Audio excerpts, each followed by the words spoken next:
ఒక కుక్క కరిస్తే మనిషి చచ్చేంత వాల్యూ ఉంటుందా? లేకపోతే తనలో అంత విషం ఉంటుందా? అనే విషయం గూడా దాదాపు ఈ రోజుల్లో సోషల్ మీడియాలో చర్చనీయాంశంగా మారింది. దానిపైన అనేక మంది పెట్ లవర్స్ కావచ్చు, డాగ్ లవర్స్ అంతా గూడా ఒక తండోపతండాలుగా తమ వాదాన్ని గట్టిగా వినిపిస్తున్నటువంటి పరిస్థితి. దాదాపు రాష్ట్ర రాజధాని కాకుండా దేశ రాజధానిలో ఈ యొక్క కుక్కల మీద మీ యొక్క ప్రేమ లేకుండా మీ యొక్క బాధ ఏంటని చెప్పేసి దాదాపు సినీ నటి సదా కూడా ఒక బోరున ఏడవడం అయితే సోషల్ మీడియాలో ఒక చర్చనీయాంశంగా మారింది.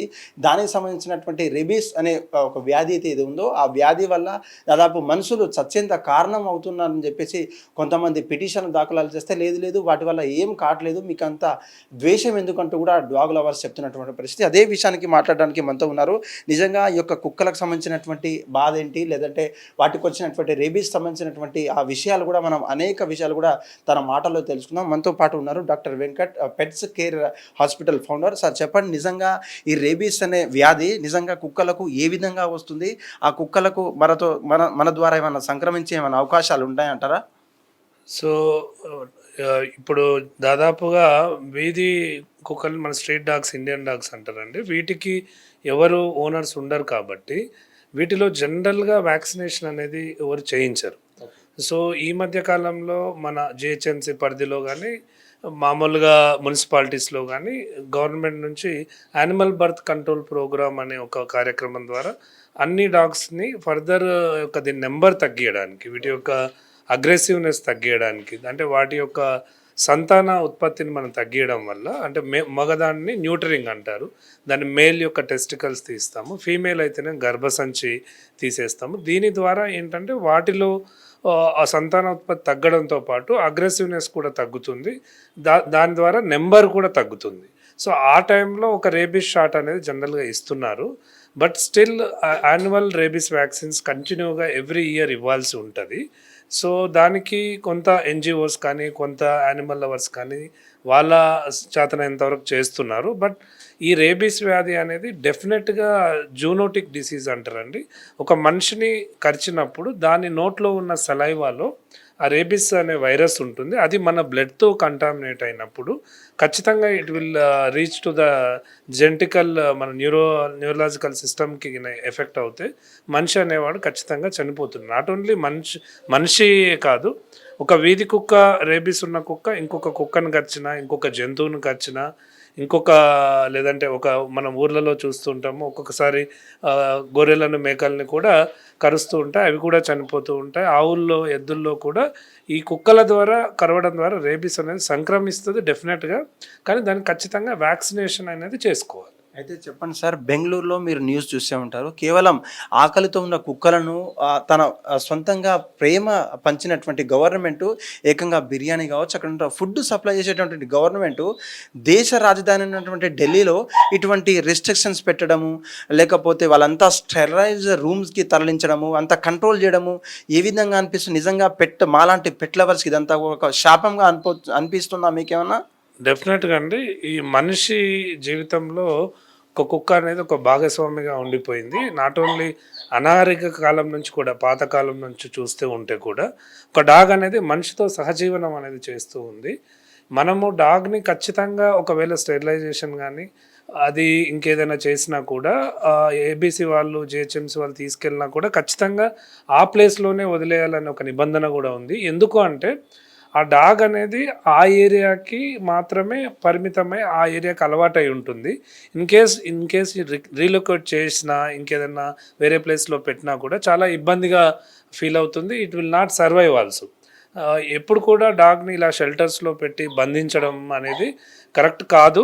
డెఫినెట్గా వాటి యొక్క ఎక్కడైతే పుట్టి పెరిగిన ప్లేస్లో ఉండి దాన్ని ఖచ్చితంగా రేబీస్ వ్యాక్సిన్ చేసుకొని దానికి ప్రాపర్గా ఫుడ్, జనరల్గా ఎప్పుడైనా డాగ్ అటాక్ చేస్తుంది అంటే దాని మీనింగ్ ఏంటంటే it is not getting any food, లేదంటే దానికి కోపం వస్తుంది. కోపం ఎందుకు వస్తుంది? ఎవరైనా పిల్లలు రాళ్ళతో కొట్టినా, కట్టెలు తీసుకొని వేసినా దాన్ని మనం ప్రొవోక్ చేస్తేనే జనరల్గా అటాక్ చేస్తుంది. అంటే మొత్తంగా డాగ్ అనేది 3 సందర్భాల్లోనే అటాక్ చేస్తుంది. దానికి ఆకలితో ఉన్నా, లేదంటే మనం ప్రొవోక్ చేసినా, లేదు అంటే అది రేబీస్ ఒకవేళ ఎఫెక్ట్ అయ్యి ఉంటే అలాంటి సందర్భాల్లో ఖచ్చితంగా రేబీస్ ఎఫెక్ట్ అయిన డాగ్ని అయితే కల్ చేయాల్సిందే. ఎందుకంటే అది ఎంతమందిని కరిచినా, ఎన్ని డాగ్స్ని కరిచినా, ఎన్ని యానిమల్స్ని కరిచినా వాళ్ళందరూ కూడా రేబీస్ అనేది ఎఫెక్ట్ అవుతుంది కాబట్టి డెఫినెట్గా డాగ్స్ని రీలొకేట్ చేస్తే మాత్రం చాలా ఇబ్బంది ఉంటుంది. అయితే నిజం చెప్పండి సార్. నిజంగా అంటే చాలా మంది ఎన్‌జిఓస్ కావచ్చు, ప్రేమికులు డాగ్ లవర్స్ అయితే ఉన్నారో, ఈ యొక్క గవర్నమెంటు కేవలం ఆ యొక్క షెల్టర్ కావచ్చు, స్టెరిలైజ్డ్ పేరుతోని డాగ్స్‌ని అక్కడికెళ్ళి తీసుకెళ్ళి ఎక్స్‌పైర్ చేసేస్తున్నారు, చంపేస్తున్నారని చెప్పేసి చాలామంది సోషల్ మీడియాలో తమ తమ భావాన్ని వినిపిస్తున్నారు. అది ఎంతవరకు నిజం ఉంటుంది? మనం గవర్నమెంట్ మీద తోసిపుచ్చే కార్యక్రమాలను చేస్తున్నారా? లేదంటే నిజంగానే చంపేసే ప్రయత్నం చేస్తుందా గవర్నమెంట్ అంటే? ఇప్పటికీ మనకు తెలిసినంత వరకు ఎన్జిఓస్ నుంచి కానీ యానిమల్ యొక్క షెల్టర్ యొక్క రూల్స్ కానీ చాలా స్ట్రిక్ట్గా ఉన్నాయండి. అన్ని సీసీ కెమెరాస్ ఉంటాయి ప్రతి దగ్గర కూడా. ఎవరు యానిమల్ని చంపడానికి అంత ఈజీగా అయితే ధైర్యం చేయరు. యానిమల్ ప్రొటెక్షన్ లాస్ చాలా స్ట్రిక్ట్గా ఉన్నాయి. Especially government will not take that decision డెఫినెట్గా. కానీ వాటిని ఒక మంచి లొకేషన్కి పంపించేసి ఒక మంచి ఫుడ్ బెంగళూరులో ఎలాగైతే బిర్యానీ లాగా పెడుతున్నారో అలాగా దానికి ఒక మంచి షెల్టర్ ఇవ్వాలనే ఆలోచన మీద ఈ డెసిషన్ తీసుకొని ఉండొచ్చు.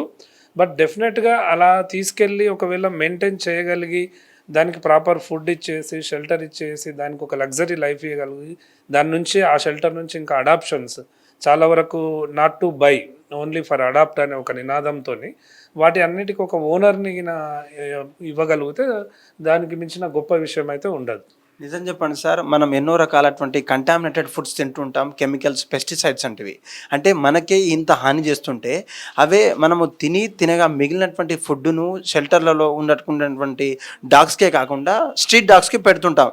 నిజంగా మనం పెట్టేటువంటి ఫుడ్ల వల్ల కూడా వాళ్ళకు వచ్చేటువంటి అవకాశాలు ఏమైనా ఉన్నాయంటారా? అంటే ఎస్. సో రేబీస్ అనేది ఏ ఫుడ్ ద్వారానో రాదండి. ఖచ్చితంగా ఇది జూనోటిక్ డిసీజ్. ఇది ఇన్బిల్డ్ అయి ఉంటుంది యానిమల్స్లో. నాట్ ఓన్లీ డాగ్స్లో కాదండి, క్యాట్స్లో కూడా ఉంటుంది, మంకీస్లో ఉంటుంది. ఆల్ కార్నివర్స్, కెనైన్స్ అంటాము వాటిని. They have canine teeth and is having that habit. డెఫినెట్గా వాటన్నిటిలో ఇన్బిల్డ్గా రేబీస్ అనేది ఉంటుంది. వెనెవర్ నువ్వు రేబీస్ వ్యాక్సిన్ అట్లీస్ట్ దాని 90 days 3 months వయసు ఉన్నప్పుడు ఖచ్చితంగా రేబీస్ వ్యాక్సిన్ చేయాలి. ఒక రేబీస్ వ్యాక్సిన్తో సరిపోదు. ఆఫ్టర్ 1 month తర్వాత ఖచ్చితంగా బూస్టర్ డోస్ చేయాలి. ఇదేది చేసిన తర్వాత జనరల్గా వ్యాక్సిన్ అనేది 11 months మాత్రమే, అంటే 1 year వరకు మాత్రమే దాని ఎఫికసీ ఉంటుంది. ఎవ్రీ ఇయర్ ఖచ్చితంగా మళ్ళీ యాన్యువల్ బూస్టర్స్ చేసుకుంటూ ఉంటేనే దాని రేబీస్ అనేది మిగతా వాళ్ళకి సంక్రమించకుండా ఉంటుంది. ఇంకొకటి ఏంటంటే ఒకవేళ మనకు రేబీస్ రావద్దు, ఒకవేళ కరిచినా ఇబ్బంది ఉండకూడదు అనుకుంటే ప్రీ బైట్ వ్యాక్సినేషన్స్ అని ఉంటాయండి. ఇది ఇప్పుడు నేను రిక్వెస్ట్ చేస్తుంది ఏంటంటే రేబీస్ యొక్క ఇంత జూనోటిక్ ఉంది, ఇంత భయంకరంగా ఉంది, అది కరిస్తే చనిపోతుంది అన్నప్పుడు మనం కూడా ప్రివెంటివ్గా 0 day, 3rd day, 21st day ఒక 3 డోసులు తీసుకోవడం వల్ల మనకి ఎప్పుడైనా డాగ్ కరిచినా కూడా రేబీస్ నుంచి చాలా ధైర్యంగా ఉండొచ్చు. మనం పిల్లల్లో ఎలాగైతే చాలా వ్యాక్సిన్స్ చేస్తున్నామో ఇది కూడా వ్యాక్సిన్ కూడా ప్రివెంటివ్ వ్యాక్సినేషన్ కూడా ఉంది. ఒకవేళ డాగ్ కరిచింది, ఒకవేళ రేబిడ్ డాగా అది వ్యాక్సినేటెడా కాదా మీకు డౌట్ ఉన్నప్పుడు పోస్ట్ బైట్ వ్యాక్సినేషన్ షెడ్యూల్ అంటారు. మనం కరవగానే ఇమ్మీడియట్గా we should wash with the proper soap కానీ అండ్ శానిటైజర్స్ కానీ వాటితో బాగా నురుగా వచ్చేలాగా. ఎందుకంటే వన్స్ సలైవా మన బ్లడ్తో కంటామినేట్ అయ్యి it will enter in to the neurological system, it will damage our complete health. So before that మంచిగా క్లీన్ చేసుకోవడము, వెంటనే రేబీస్ వ్యాక్సిన్ చేసుకోవడము, టీటీ చేయించుకోవడము. పోస్ట్ బైట్లో అయితే 0 కరిచిన రోజు, 3వ రోజు, 7వ రోజు, 14వ రోజు, 28వ రోజు అట్లాగా 5 డోసులు ఉంటాయి. ఈ 5 డోసులు తీసుకోవడం ద్వారా ప్రివెంట్ చేయొచ్చు. కొన్ని సందర్భాల్లో ఈ మధ్య కాలంలో కేరళలో కానీ ఈ మధ్య ఒక క్రీడాకారుని సందర్భంలో కూడా చూడడం జరిగింది. ఒకవేళ it will effect the neurological system, అంటే మనం వ్యాక్సినేషన్ చేసుకున్నప్పటికి కూడా వైరస్ ఒకవేళ ఆ బాడీ ఇమ్యూనిటీ కింద తక్కువగా ఉండి అది మన బ్రెయిన్లో కానీ న్యూరలాజికల్ సిస్టంలోని కానీ ఎఫెక్ట్ వెళ్తే ఖచ్చితంగా మనిషిలో ఆ లక్షణాలు కనిపిస్తాయి. ఆ లక్షణాలు కూడా ఎలా ఉంటాయంటే కళ్ళన్నీ రెడ్గా అవ్వడము, వాటర్ చూస్తే భయపడము, రాళ్ళు, యానిమల్స్ అయితే ఈ హార్డ్ ఆబ్జెక్ట్స్ని కూడా కొరుకుతూ ఉంటాయి.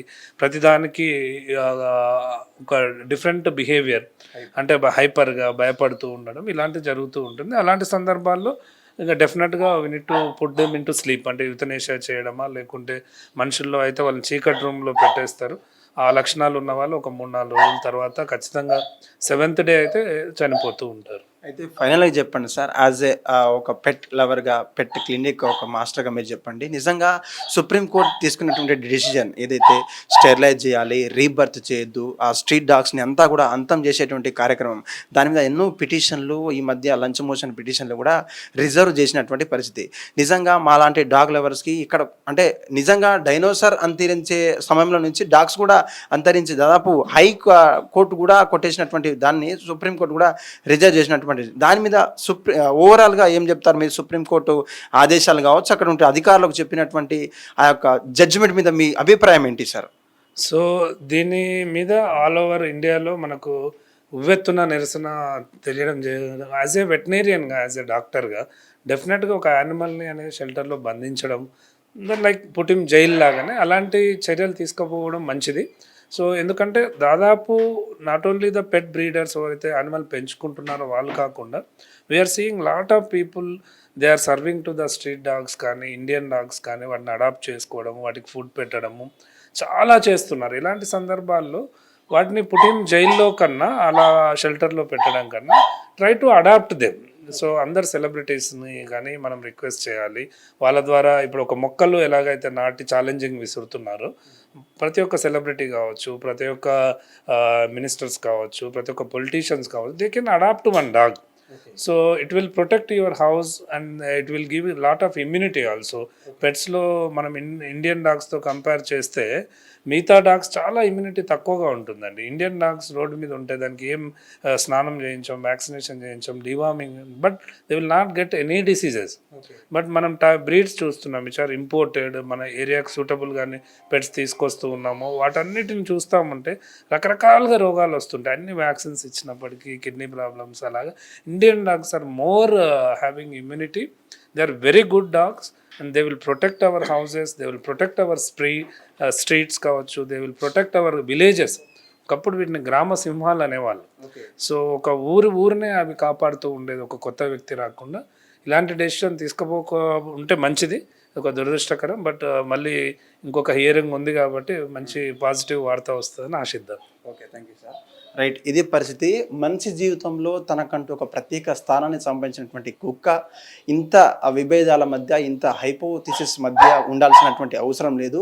ఏదైతే సుప్రీంకోర్టు చేసినటువంటి వ్యాఖ్యల మీద, తని ధర్మాసనం చేసినటువంటి వ్యాఖ్యల మీద మేము గౌరవిస్తూ అక్కడ ఉన్నటువంటి వీధి కుక్కలకు ఏదైతే రెబీస్ రోగం ఉన్నటువంటి కుక్కలను గుర్తించి వాటిని స్టెరిలైజ్ చేసే విధంగా అక్కడ ఉన్న షెల్టర్ హోమ్ని ఆ యొక్క సామర్థ్యాన్ని, స్టోరేజ్ని పెంచే విధంగా చేసుకోవాలి తప్ప కంప్లీట్ అక్కడి నుంచి తొలగించడం కావచ్చు, ఎవరైతే డాగులు ఎవరైతే ఉన్నారో వాళ్ళని బాధ పెట్టడం తప్ప ఇంకొక అవకాశం కాదంటూ కూడా చెప్తున్నాడు. పూర్వకాలంలో ఒక వీధిని ఒక గ్రామాన్ని రక్షించినటువంటి కుక్కలు ఈ రకంగా చూడడం కావచ్చు.